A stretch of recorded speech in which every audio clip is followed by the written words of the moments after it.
سيئات أعمالنا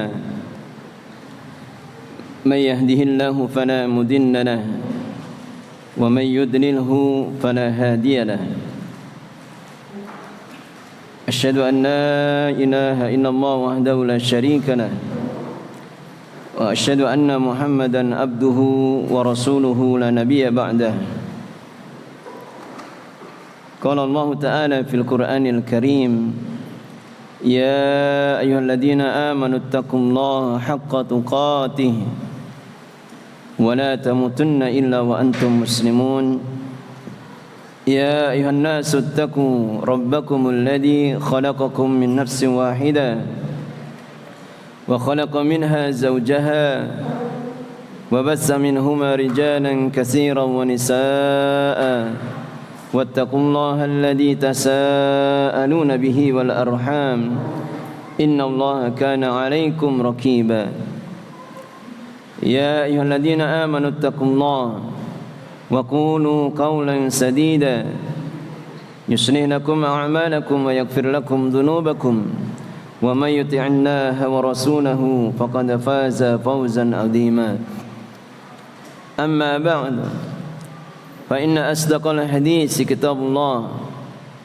وخير الهدى هدى محمد صلى الله عليه وسلم وشر الأمور محدثاتها فإن كل محدثة بدعة وكل بدعة ضلالة وكل ضلالة في النار أيها الإخوة jami'an rahimani rahimakumullah, yang semoga senantiasa dimuliakan dan dirahmati oleh Allah Subhanahu wa taala. Alhamdulillah, dengan taufik dan hidayah dari Allah Subhanahu wa taala kita bisa berkumpul kembali pada kesempatan kajian kita malam hari ini. Insyaallah kita akan meneruskan kajian kita, pembahasan kitab Syarah Masailil Jahiliyah. Itulah penjelasan tentang perkara-perkara jahiliyah, perkara-perkara yang telah diperingatkan oleh Allah Subhanahu wa taala dan Rasulnya agar kita menjauhinya. Maka masuk di dalam perkara yang ke-93. Qala al-muallif rahimahullah ta'ala at-ta'assubu al-mamqut. Ta'assub atau fanatisme al-mamqut yang tercela. Ta'assub atau fanatisme yang tercela. Al-mas'alatu salisatu wa tis'un, perkara yang ke-93. Anna ta'assubal insani li ta'ifatihi 'alal haqqi wal batili amrun la budda minhu 'indahum. Fadzakara Allahu fihi ma dzakara. Perkara yang 93 ini kata beliau, anna ta'assubal insan, itu bahwasanya ta'assubnya, fanatiknya seseorang li ta'ifatihi, terhadap kelompoknya, golongannya, alal haqqi wal batil, sama saja apakah itu berada di atas kebenaran maupun berada di atas kebatilan. Apapun keadaannya, di atas kebenaran atau kebatilan, maka seseorang itu meletakkan pembelaannya, kecintaannya, amrun la budda minhu indahum. Itulah perkara yang harus ada di sisi mereka atau menurut mereka. Fadzakara Allah fihi ma dzakara, maka Allah Subhanahu wa taala telah menyebutkan tentang perkara ini apa yang telah Allah Subhanahu wa taala jelaskan. Maka tentang perkara jahiliyah ini berkata Syekh Fauzan hafizahullah taala, at-ta'assubul madhmum fanatisme yang tercela itu huwal istimraru 'alal batini, itu terus menerus berada di atas kebatilan, ma'al ilmi bibutlanihi, bersama dengan ilmu atau dalam keadaan dia mengetahui tentang kebatilannya. Ini namanya at-ta'assub al-madmum. Kalau seseorang dia membela suatu kebatilan karena dia tidak tahu itu adalah kebatilan, maka tingkatannya lebih rendah. Dari sisi apa, keburukannya itu lebih rendah, lebih ringan. Dia bela kebatilan karena dia tidak tahu ilmunya. Dia bersemangat di atas kebatilan dalam keadaan dia tidak tahu ilmunya atau belum sampai ilmu kepadanya. Maka ini perkara yang lebih ringan.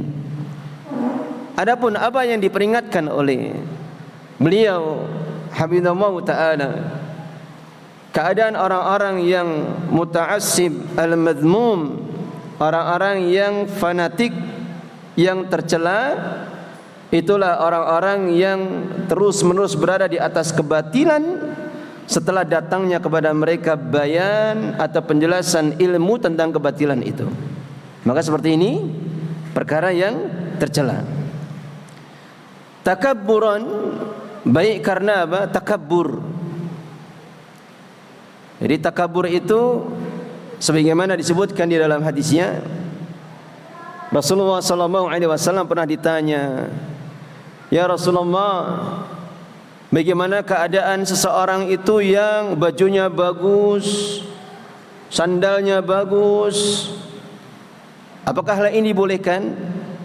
Maka Rasulullah mengatakan, ya, tidak ada masalah di dalam perkara itu. Akan tetapi yang dimaksud dengan al-kibru, kesombongan itu adalah batarul haq wa ghamtun nas. Seseorang menolak kebenaran dan merendahkan manusia. Maka ta'assub yang tercela itu imma bisa jadi disebabkan karena takabbur, karena sombong. Sudah datang bayan kepadanya, dalil yang jelas. Sudah datang kepadanya dakwah menuju kepada perkara yang hak, mengajak kepada tauhid dan meninggalkan kesyirikan, mengajak kepada ittiba'u hadyin Nabi, mengikuti petunjuk Nabi sallallahu alaihi wasallam, meninggalkan perkara-perkara yang beliau peringatkan, akan tapi dia tidak mengikuti nasihat dan penjelasan yang datang kepadanya, akan tapi senantiasa dia berada di atas kebatilannya. Maka ini adalah apa yang para ulama sering memperingatkan akan bahaya sifat dari seseorang itu ada padanya sifat takabbur, yaitu sombong. Maka para ulama memperingatkan kepada kita semua, perkara yang paling banyak menjadikan penghalang seorang mendapatkan hidayah adalah takabbur. Perkara yang paling banyak menjadikan sebab seorang itu terhalangi dari hidayah adalah apa? Takabbur. Terlebih lagi, khususnya lagi orang yang mempunyai kedudukan di pandangan manusia. Dia orang yang dimuliakan ilmunya, kedudukannya, sehingga ketika datang seseorang yang menjelaskan tentang kebatilannya, maka ini ujian yang berat. Apakah dia mau meninggalkan semua kemuliaan pandangan makhluk orang-orang kepadanya untuk mengikuti kebenaran? Maka jika dia mengikuti kebenaran itu, kelak satu saat Allah akan menggantinya dengan kemuliaan yang lebih. Dan ketika dia menolak kebenaran itu, maka akan semakin tertutup pintu hidayah untuknya. Sebagaimana apa yang sudah disebutkan oleh Syekh Fauzan hafizahullah ta'ala di dalam perkara-perkara yang sebelumnya. Di antara bahaya dari menolak kebenaran, menolak nasihat adalah ketika Allah Subhanahu wa ta'ala palingkan dia kepada perkara kebatilan. Bahaya seorang menolak nasihat, awak jadikan tertutup hatinya, kemudian awak palingkan kepada kebatilan, sehingga dia menganggap kebatilan itu sebagai kebaikan. Maka ini hal yang berbahaya. Dan ini pula yang kadang menjadikan kita baru tahu, kenapa si fulan itu yang hafal Al-Quran, hafal mungkin ratusan ribuan hadis, pernah belajar duduk bersimpuh dengan para ulama, akan tapi keluar dari lisannya ucapan-ucapan kekufuran, keluar dari fikirannya perkara-perkara kebatilan. Maka jawabannya apa yang telah disebutkan oleh beliau Syekh Fauzan, man rafadal haqqa fayubtala bil batil. Barang siapa yang dia menolak kebenaran, dia menolak nasihat, maka dia akan diuji dengan kebatilan, sehingga dia menganggap kebatilan itu sebagai kebenaran atau kebaikan. Maka ini hal yang berbahaya. Oleh karena itulah bentuk dari usaha kita untuk meninggalkan ta'assub fanatik yang mamqut, yang tercela itu, maka hendaknya kita menjadi orang-orang yang senang untuk mencari nasihat atau senang mendapatkan nasihat. Ya, karena kadang karena ketinggian hatinya, bahwasanya dia sebetulnya berada di atas kesalahan, tapi dia tidak mau mengikuti nasihat itu. Karena apa? Karena menganggap dia di atas kebenaran. Nah, ini hal yang berbahaya. Baik. Kemudian wa inadan, bisa jadi karena menentang. Jadi dia menentang kebenaran. Ima karena apa? Karena salah takwil, salah memahami ayat atau hadis, sehingga tidak mau dia menerima kebenaran. Atau wa nusratan lisyakhs, dia membela seseorang, aulil qabilah, atau membela kelompoknya, golongannya, ala haqqin au batilin, sama saja apa golongannya itu berada di atas kebatilan atau terjatuh dalam kesalahan, atau apa sama saja apakah golongannya itu di atas kebenaran ataupun berada di atas kebatilan. Wa hadza min umuril jahiliyah, maka ini termasuk dari perkara-perkara jahiliyah. Wa yaqulu syairuhum, dan berkata salah satu dari pensyair mereka, wa ma ana illa min ghaziyatin in gawaitu wa in tarshad ghaziyatun arsyadu. Ini ibarah atau syairnya orang Arab untuk menggambarkan bagaimana keadaan orang yang terjebak di dalam fanatisme yang tercela atau ta'assub yang mamqut,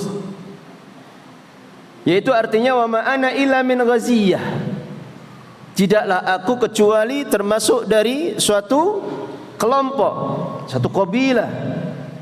In gawaitu, aku tidak peduli kalau dia sesat, aku pun akan sesat. Wa in tarsyad ghaziyatun arsyad, dan jika kelompok atau kabilah itu mendapatkan petunjuk, maka aku pun akan mendapatkan petunjuk. Fa anzalallahu fi dzalika ma anzala, maka Allah Subhanahu wa taala telah menurunkan di dalam perkara itu apa yang telah Allah turunkan, min qauli ta'ala, dari firman Allah taala, wala yajrimannakum syana'anu qaumin ala alla ta'dilu. Allah taala telah berfirman, dan janganlah mendorong kalian, janganlah kebencian kepada satu kaum itu mendorong kalian untuk berbuat tidak adil. Karena kebencian kita kepada satu kaum sehingga kita mendorong kita untuk berbuat tidak adil. Artinya karena kebencian kita kepada satu kaum, entah apa yang disampaikan kaum itu kebenaran atau kebatilan, kita tolak semuanya. Atau kebencian kita kepada seorang saudara kita, mungkin karena ada khusumah, permusuhan, ada permasalahan pribadi, sehingga apapun yang datang darinya, yang dia lakukan, apakah itu kebaikan atau keburukan, maka semuanya dianggap sebagai keburukan. Maka Allah telah memperingatkan dari perkara ini.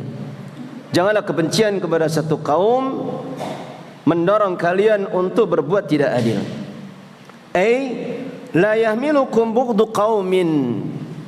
Janganlah kebencian kepada satu kaum itu membawa kalian alla ta'dilu fi haqqihim, mendorong kalian untuk tidak berbuat adil di dalam haknya mereka. Walau kanu a'da'akum, meskipun mereka itu adalah musuh-musuh kalian. Walaupun mereka itu adalah musuh-musuh kalian. Fal adlu matlubun ma'al asdiqai wa ma'al a'da. Maka keadilan itu perkara yang dituntut. Apakah itu berkaitan dengan teman-temannya, saudara-saudaranya, atau berkaitan dengan musuh-musuhnya. Qala ta'ala, Allah Ta'ala telah berfirman, wa idza qultum fa'dilu walau kana dza qurba. Dan bicara, berucap, maka berbuat adillah meskipun itu kepada kaum kerabat.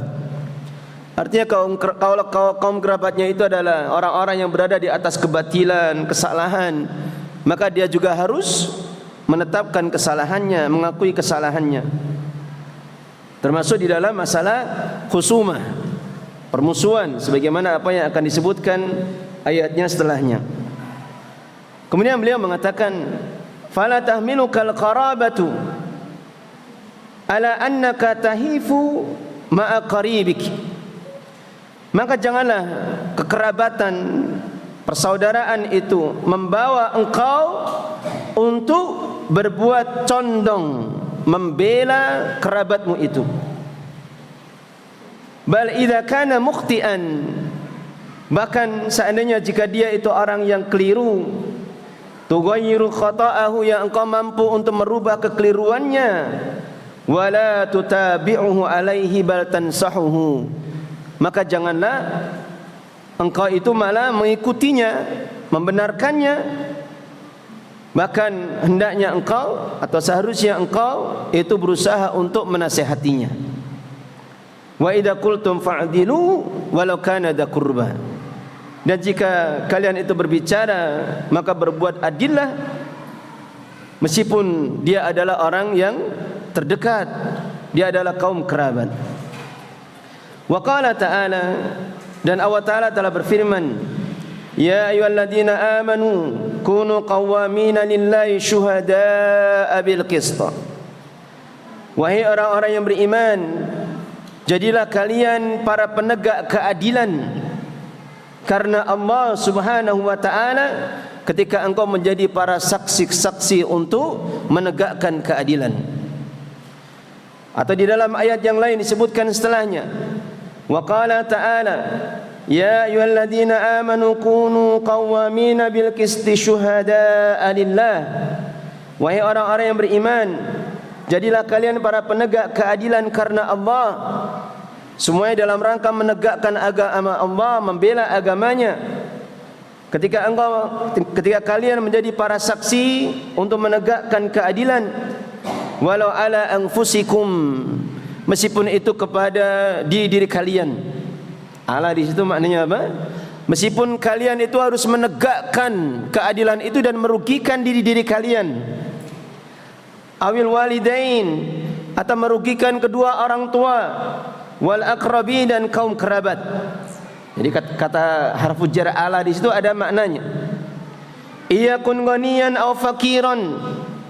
Maka jika orang yang tertuduh itu, ini dalam masalah khusumah, permusuhan di mahkamah, di depan hakim, maka jika yang tertuduh di orang yang kaya atau orang yang miskin sekalipun, fallahu aula bihima, maka Allah lah yang akan menjadi wali atau menjadi pelindung keduanya. Fala tattabi'ul hawa, maka janganlah kalian mengikuti hawa nafsu, an ta'dilu, sehingga menjadikan kalian itu berpaling dari kebenaran atau keadilan.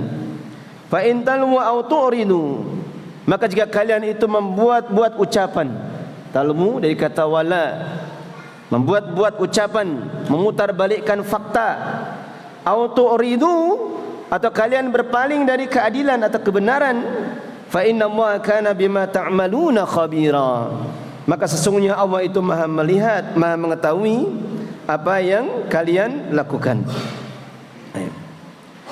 Kata beliau, fal wajibu 'alal insan, maka yang wajib atas seseorang al-adlu ma'a nafsihi, adalah bersikap adil bersama dengan dirinya sendiri atau terhadap dirinya sendiri, wa ma'a qaribihi, dan terhadap kaum kerabatnya, wa ma'a sadiqihi, dan terhadap teman-temannya, wa ma'a aduwi, dan terhadap kepada musuh-musuhnya.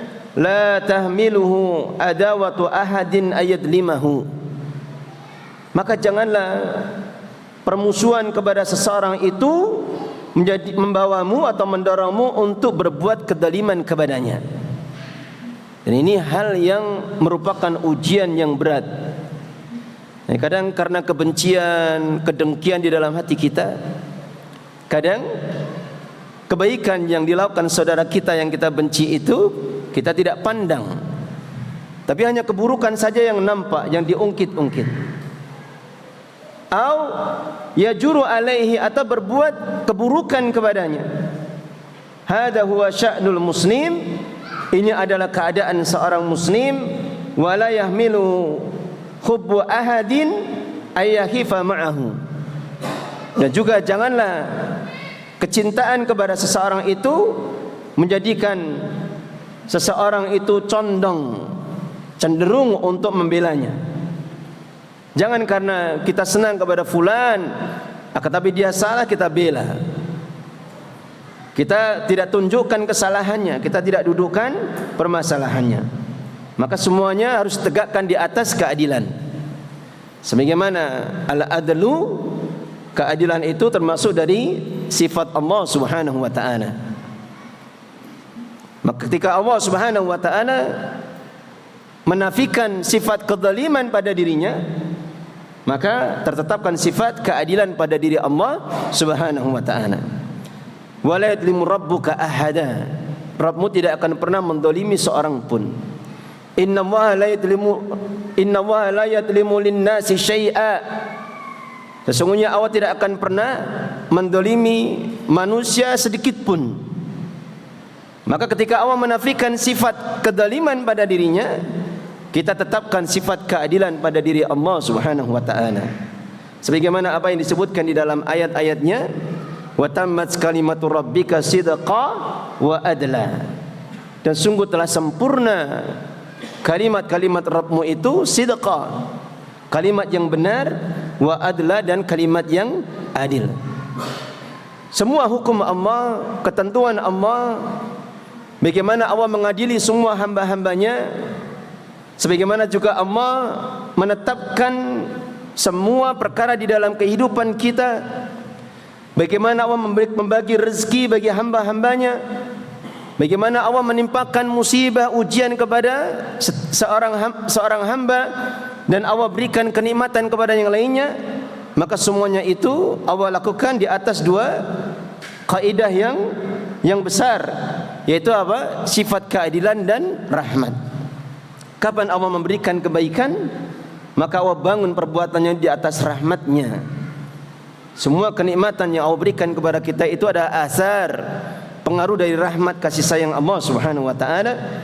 Dan ketika Allah Subhanahu wa taala menetapkan hukuman kepada seorang hamba, maka Allah tetapkan dengan sifat keadilannya, karena Allah tidak akan pernah mendolimi hambanya sedikit pun.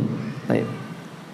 Wa amma ahlul jahiliyah, dan adapun orang-orang jahiliyah, fa innahum yata'assabuna liqaumihim, maka sesungguhnya mereka itu orang-orang yang senantiasa berta'assub kepada kaumnya mereka, walau kana qaumuhum zalimin, meskipun kaumnya mereka itu orang-orang yang berbuat kezaliman. Fa amarana Allah jalla wa ala bi mukhalafatihim, maka Allah telah memerintahkan kepada kita untuk menyelisihi mereka.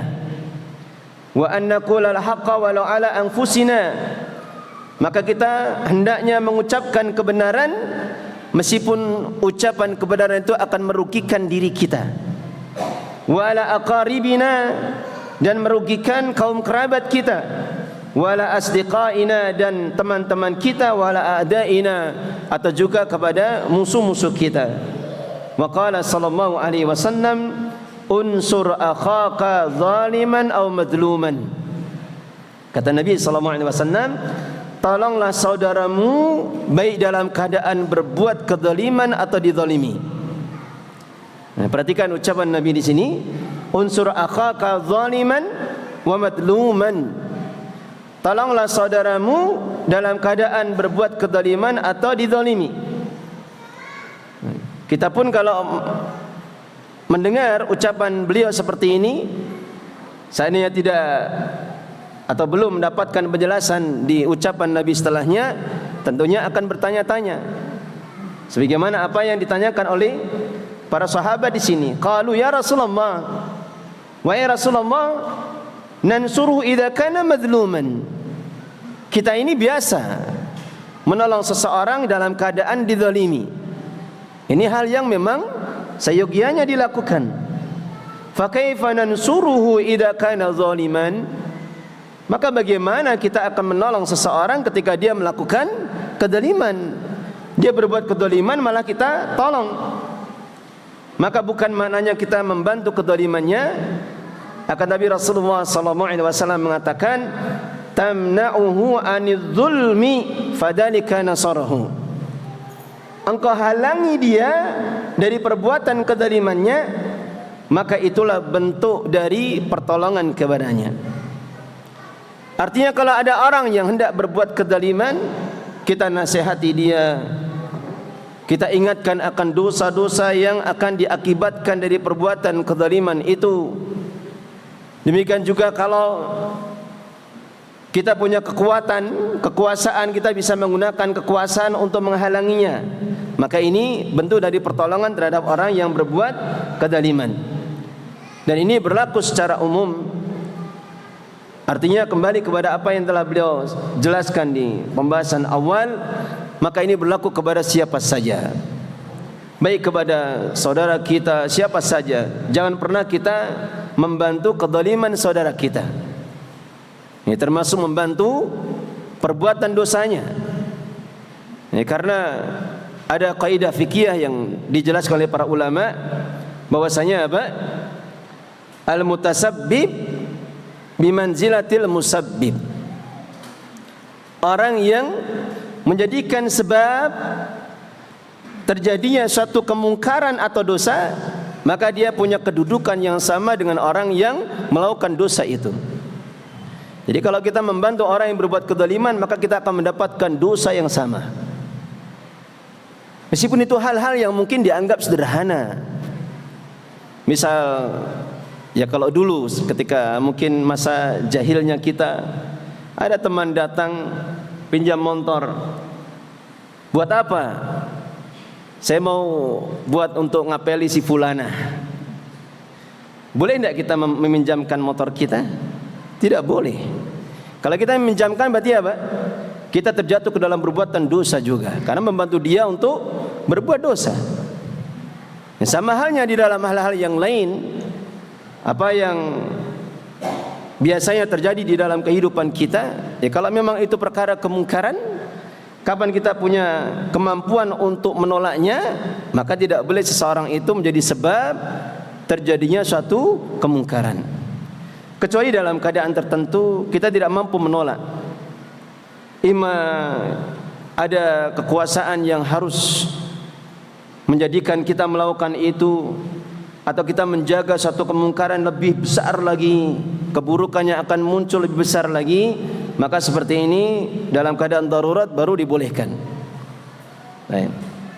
Kemudian kata beliau, fanasruhu, maka menolong orang yang berbuat kezaliman itu, antamna'ahu minadz-zulmi, itu mencegahnya dari perbuatan kezaliman, walaysa nasruhu antusaidahu 'aladz-zulmi, bukan maknanya menolongnya itu malah membantu dia untuk melakukan perbuatan kezaliman.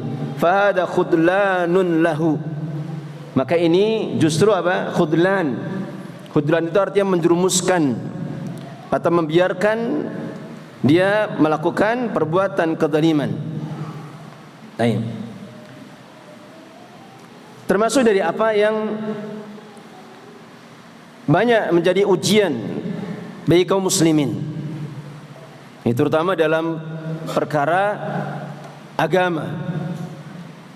Betapa banyaknya kelompok-kelompok jamaah-jamaah tertentu yang mereka membela mati-matian, membela dengan sekuat tenaga kemungkaran yang ada pada kelompoknya, dan dia tidak mau berbicara dengan adil atau berbicara jujur untuk mengakui kesalahannya. Dan ini kebanyakan menjadi ujian yang besar bagi orang-orang yang diberikan ilmu oleh Allah, yang dia bisa membaca Al-Quran, memahami maknanya. Mungkin bisa jadi dia menghafal sekian banyak hadis dan juga memahami maknanya, dan juga memahami penjelasan para ulama.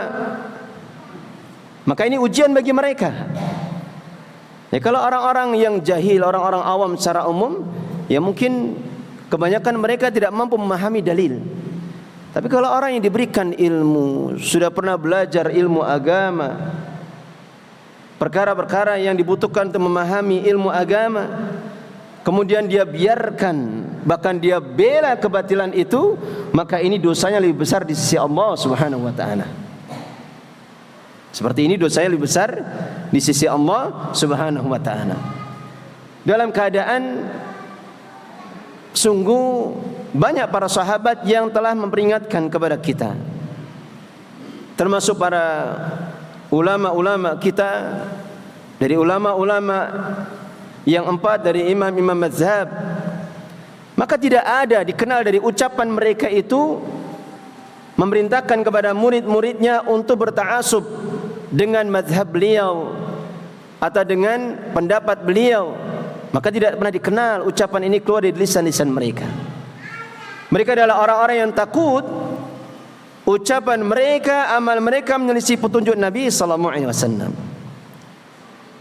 Hanya saja ketika sudah berlalunya masa yang panjang, muncul perkara-perkara ta'assub, fanatisme, membela mazhabnya, pendapat golongannya. Padahal kita telah mengenal sekian banyak dari ucapan para ulama-ulama mazhab. Di antaranya siapa? Yang pertama misalkan Al-Imam Abu Hanifah. Kata beliau mengatakan kepada murid-muridnya, la yahillu li ahadin ay ya'khudha biqaulina ma lam ya'lam min aina akhadna. Kata beliau Imam Abu Hanifah rahimahullah taala, tidak halal, tidak boleh bagi seseorang untuk mengambil pendapat kami dalam keadaan dia tidak tahu dari mana kami mengambil pendapat itu, atau dalam keadaan dia tidak tahu dari mana kami mengambil dalilnya. Ini ucapan Al-Imam Abu Hanifah. Demikian juga Al-Imam Asy-Syafi'i rahimahullah ta'ala. Dan ini imam yang paling banyak diikuti madhabnya, ya, termasuk di Indonesia, di Mesir. Maka beliau mengatakan di dalam salah satu ucapan beliau, idza shahhal hadis fa huwa madhhabi. Jika hadis itu sahih, maka itulah pendapatku, dan benturkan pendapatku ke dinding. Artinya dibuang pendapatnya. Atau di dalam ucapan yang lain beliau mengatakan, la yajuzu li ahadin idza banat lahu sunnah minan nabi sallallahu alaihi wasallam ayatrukahu liqauli ahadin. Tidak boleh baginya untuk ketika sudah jelas sunnah petunjuk Nabi sallallahu alaihi wasallam, ditinggalkan petunjuk Nabi itu karena ucapan seseorang. Ini termasuk ucapan beliau rahimahullah ta'ala. Demikian juga Imam siapa? Imam Malik. Beliau mengatakan semua pendapat manusia itu boleh ditinggalkan dan boleh diambil kecuali penghuni kubur ini. Ya, karena beliau imamnya Ahlul Madinah. Beliau berada di Masjid Nabawi. Beliau tunjuk kuburannya Nabi sallallahu alaihi wasallam, kecuali penghuni kuburan ini. Lalu beliau mengatakan, man za'ama annahu sayahtadi bi hadi ghairi hadi Rasulillah sallallahu alaihi wasallam faqad za'ama anna Rasulullah sallallahu alaihi wasallam qad khana ar-risalah. Barang siapa yang dia menyangka dia bisa mendapat petunjuk dari petunjuk selain dari petunjuk Nabi sallallahu alaihi wasallam, maka sungguh dia telah menyangka bahwa Rasulullah itu telah telah mengkhianati risalah. Beliau tidak menyampaikan petunjuk yang harus disampaikan kepada umatnya. Demikian juga Imam Ahmad, beliau paling banyak dari 4 imam mazhab paling banyak yang mengumpulkan hadis, paling banyak atau paling mengetahui hadis-hadis Nabi sallallahu alaihi wasallam. Maka beliau juga mengatakan kepada murid-muridnya, ucapan Imam Malik itu hanya sekedar ra'yu saja, pendapat. Imam Malik juga seperti itu, Imam Abu Hanifah, Imam Ats-Tsauri. Maka boleh diambil, boleh ditinggalkan, kecuali apa yang menjadi petunjuk Nabi sallallahu alaihi wasallam. Maka ini ucapan para ulama yang memberikan penjelasan kepada kita. Maka tidak benar ketika seseorang itu dia membela amaliyah dari golongannya, pendapat dari kelompoknya, jamaahnya, apalagi akidah keyakinan dari golongannya, sesuatu yang jelas-jelas berada di atas kebatilan, maka tidak boleh seorang itu membelanya. Maka ini disebut dengan apa? At-ta'assub al-mamqut, yaitu fanatik yang tercela. Baik. Kemudian kita baca satu pembahasan lagi. Kata beliau, akhdul bari bi jarimati ghairihi. Maknanya menghukum orang yang tidak bersalah karena kesalahan atau kejahatan orang lain atau kejahatan selainnya. Al-masalatul rabi'atu wa tis'un, perkara yang ke-94, ana min dinihim, termasuk di antara agama mereka, akhdar rajuli bi jarimati ghairihi, yaitu menghukum seseorang karena sebab kejahatan yang lain, kejahatan orang lain. Fa anzalallah, maka Allah Ta'ala telah berfirman, telah menurunkan ayatnya, wala taziru waziratu wizra ukhra, dan tidaklah orang yang berdosa itu menanggung dosa orang lain.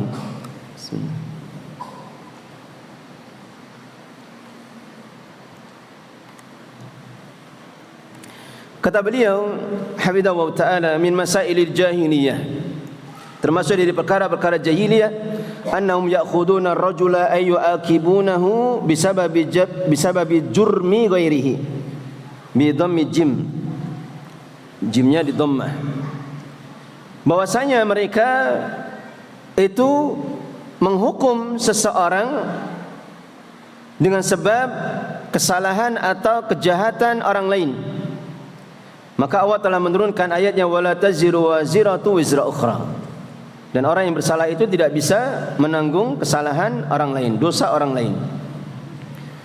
Faladhi lam yahsul minhu zulmun, maka orang yang tidak melakukan kezaliman, lam yahsul artinya tidak terjadi darinya itu kezaliman, la yu'akhadhu bidzulmi ghairihi, dia tidak boleh dihukum karena perbuatan kezaliman selainnya.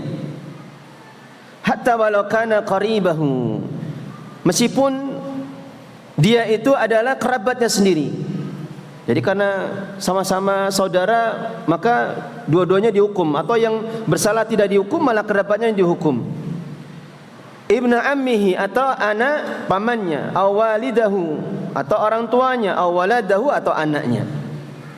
La yujni janin, la yajni janin illa ala nafsihi, maka orang yang jahat itu tidak bisa menimpakan akibat kejahatannya kecuali pada dirinya sendiri. Ini beda ya. Kalau di dalam perkara yang lalu saya lupa, ya kadang seseorang itu dia bersalah, kemudian apa? Dia timpakan kesalahannya itu kepada orang lain. Ditimpakan kesalahannya kepada orang lain. Nah, kalau di dalam permasalahan ini dia bersalah, tapi akibat hukumannya itu harus ditanggung oleh orang lain. Dia harus ditanggung oleh orang lain. Maka ini dimaksudkan oleh penulis rahimahullah taala di dalam masalah atau perkara jahiliyah di sini.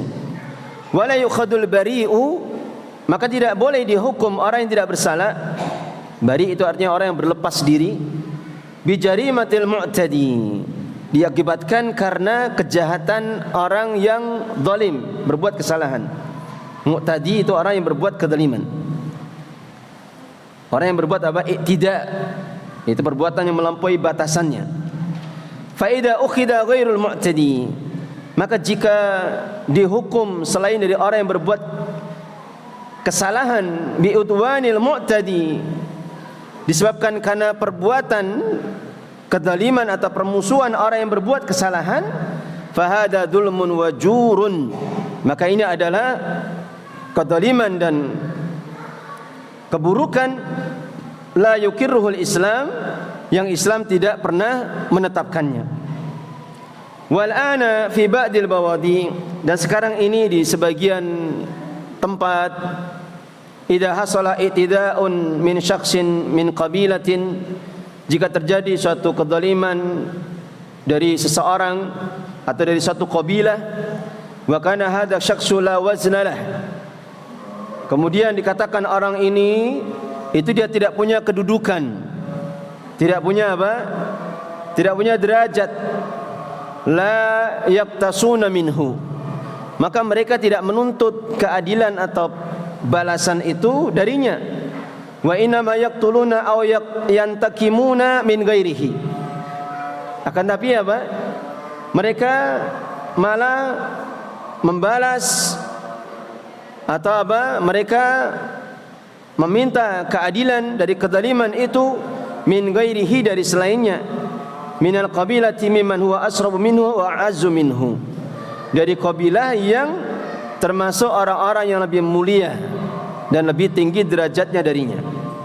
Wala ya'khudunal mu'tadi, wala ya'khudunal mu'tadi, dan mereka malah tidak menghukum orang yang berbuat kesalahan. Wa inna ma ya'khuduna syaikhal qabilah, mereka justru malah menghukum pimpinannya dari kabilah itu. Jadi kaumnya yang bersalah tapi pimpinannya yang dihukum. Ya mungkin karena biar apa? Dendanya lebih besar. Aw man lau qimatun, atau orang yang punya kedudukan. Aw maqamun. Nah, qimah itu artinya orang yang punya nilai, punya harga. Aw maqamun, atau kedudukan fil qabilah, di kabilah itu. Wa hada min fi'lil jahiliyah, maka ini termasuk dari perbuatan jahiliyah. Al-wajibu, yang wajib adalah anal jarimata, bahwasanya kejahatan itu tukhtassu bi sahibiha, itu dikhususkan hanya kepada pelakunya saja. Wa yuktasu min sahibiha, dan dituntut balas dari orang yang melakukannya saja. Hada huwal adlu, dan ini adalah keadilan.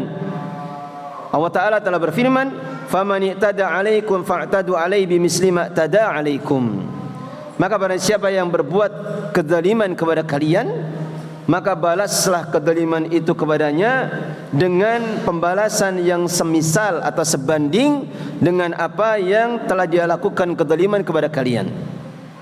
Falhasilu, maka kesimpulannya, anna hadhi qaidatun adimah, bahwasanya kaidah ini adalah kaidah yang besar, kaidah yang agung. Annal jarimata tukhtassu biman fa'alaha, bahwasanya kejahatan itu hanya dikhususkan kepada siapa yang melakukannya saja. Artinya balasan dari keburukan, kesalahan itu hanya dikhususkan kepada orang yang melakukan kezaliman itu saja. Wala tatanawalu ghairuhu, dan tidak boleh menimpa. Tanawal itu artinya mencakup, mengenai ghairahu, selainnya.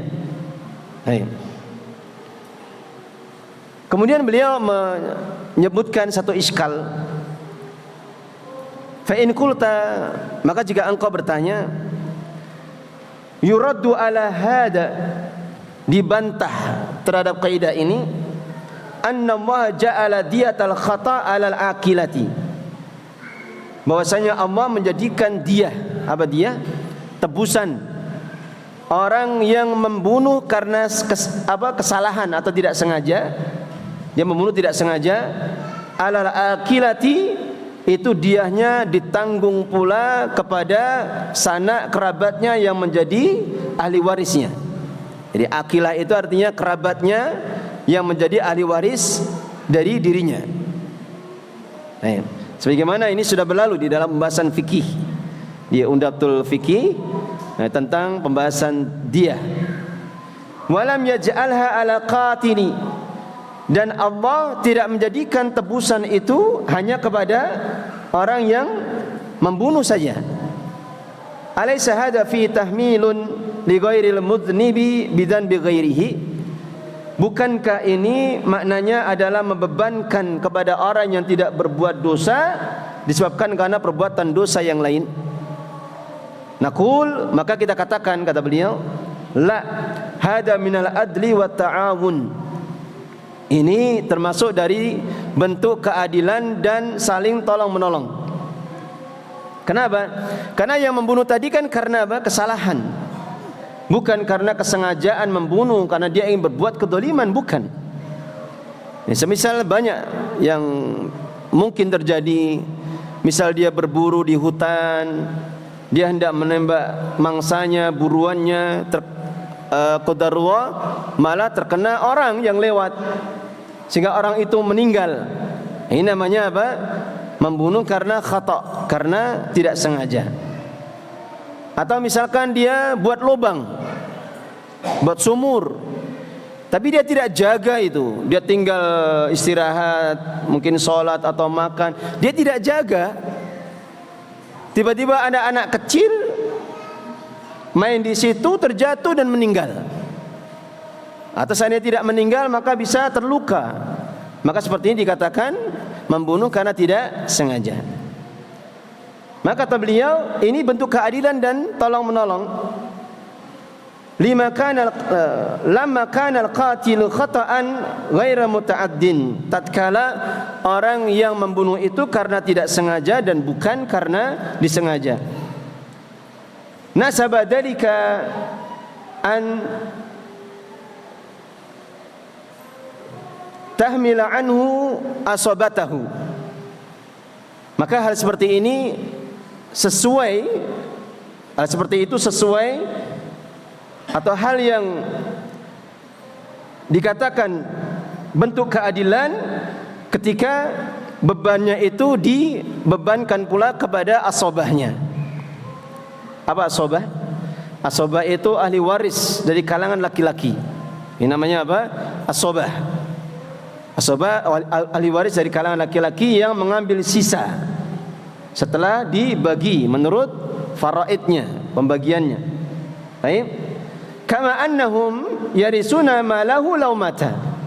Sebagaimana mereka itu bisa mewarisi hartanya, harta orang yang berbuat kesalahan tadi seandainya saudaranya itu meninggal. Maka karena membunuhnya itu tidak sengaja ditetapkan di dalam syariat, maka asobahnya itu ikut menanggung denda atau dia yang terjadi dibebankan kepada saudaranya. Fakadzalika yahmiluna anhu al-khata'.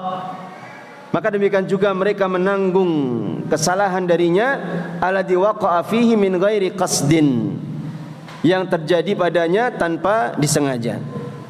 Amal muta'ammidu, adapun orang yang membunuh karena sengaja, karena ada apa? Niat, ada al-qasdu, ada niat untuk membunuh lil jarimati, terhadap perbuatan kejahatannya, fahada yukhtassu jazaa'uhu bih. Maka kalau seperti ini beban untuk membayar dia itu hanya dibebankan, dikhususkan balasannya kepadanya. Ahli warisnya tidak ikut menanggung. Kalau ini adalah apa? Bentuk kesalahan atau pembunuhan dengan sengaja. Walidzalika la tahmilul aqilatu amdan. Dan oleh karena itulah saudara-saudaranya itu tidak menanggung kesalahan yang disengaja. Dan ini sebagaimana hal yang sudah berlalu penjelasannya, termasuk di antara syariat-syariat Allah yang agung.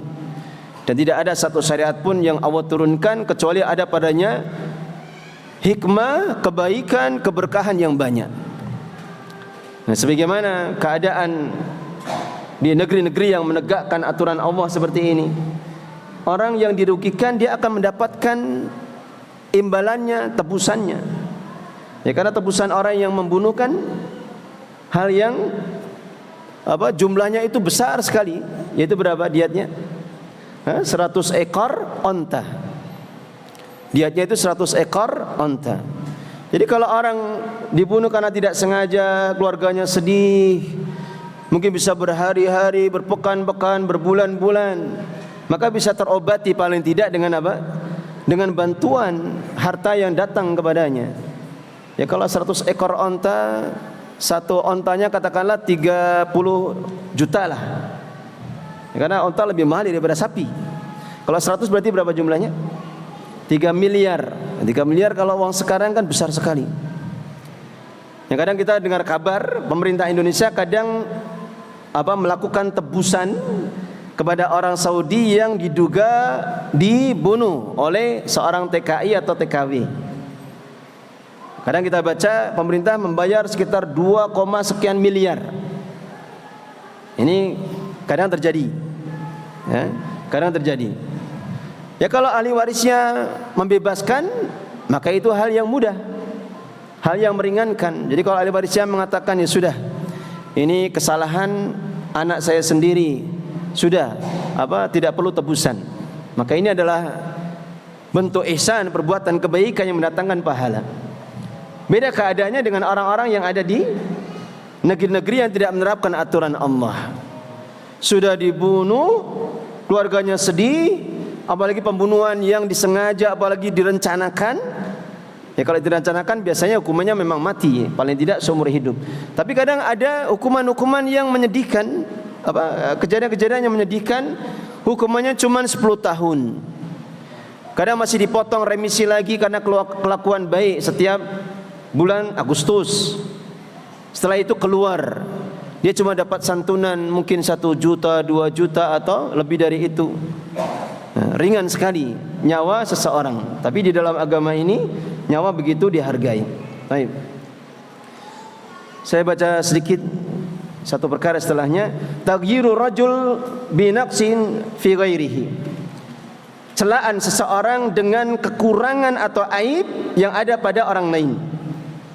Jadi orang mencela seseorang karena aib yang ada pada orang lain. Al-masalatul khamisatu wa tis'un, perkara yang ke-95. Ta'yirur rajuli bima fi ghairihi. Itu celaan seseorang terhadap apa dari kekurangan aib yang ada pada orang lain. Faqal, maka berkata Nabi sallallahu alaihi wasallam, "A'ayyartahu bi ummih?" Apa engkau hendak mencelanya itu karena ibunya? Innaka mru'un fika jahiliyah. Sesungguhnya engkau itu orang yang masih ada padamu itu perkara jahiliyah. Baik. Hada fi qissati Abi Dzar. Maka ini terdapat di dalam kisah Abu Dzar, seorang sahabat jalil, sahabat yang mulia. Jadi seorang sahabat saja masih bisa melakukan kesalahan.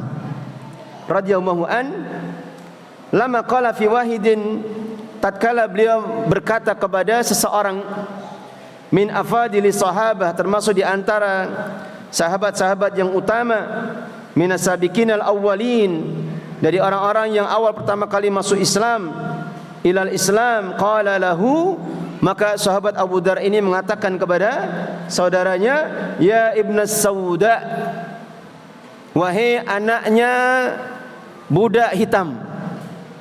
Jadi dia memanggil saudaranya wahai anak budak hitam. Ya mungkin karena lagi emosi, kesal dan sebagainya, dia panggil, dia cela seseorang karena ibunya.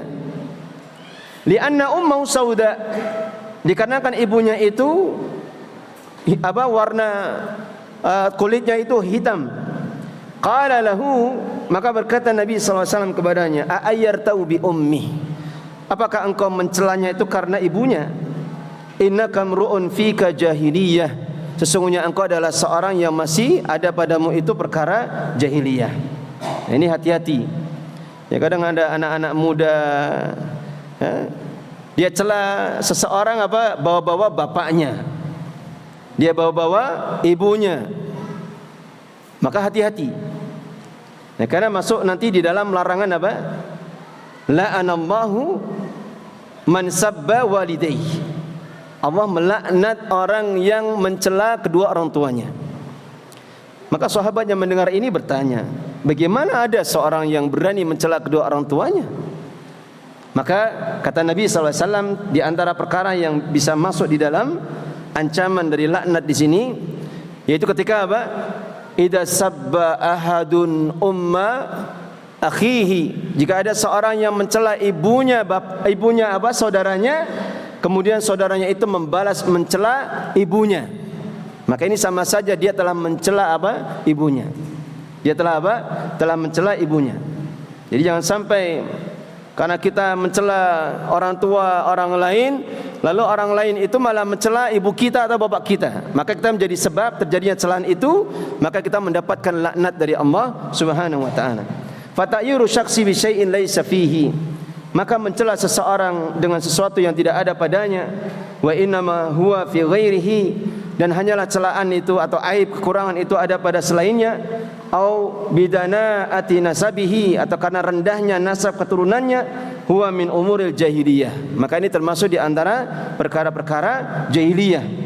Walaysa kullu man kanat fihi khaslatun min khaslatil jahiliyah yakunu kafira, dan tidaklah setiap orang yang ada padanya satu bagian, satu macam dari macam-macam perkara-perkara jahiliyah dikatakan kemudian dia orang yang kafir, keluar dari Islam. Artinya beliau hendak menjelaskan kalau Rasulullah mencela seseorang dikatakan dia itu termasuk orang yang berbuat jahiliyah, bukan maknanya kemudian karena dia disebut jahiliyah maka dia keluar dari Islam. Karena jahiliyah atas sesuatu yang datang sebelum Islam, maka bukan itu maksudnya. Akan tapi yang diinginkan oleh Rasulullah SAW itu perkara apa?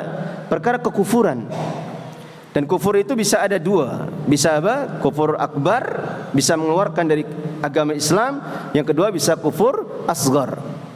Jadi mencela seperti ini termasuk kekufuran. Dari sisi mana? Dia kufur kepada apa? Dia kufur kepada takdir Allah Subhanahu wa taala. Seakan-akan dia mencela ciptaan Allah Subhanahu wa taala, maka dia mengkufuri takdirnya Allah Subhanahu wa taala. Maka ini termasuk di antara kekufuran. Baik. Sampai di sini alhamdulillah ada 3 perkara yang bisa kita baca. Mungkin ada pertanyaan satu sebelum saya tutup.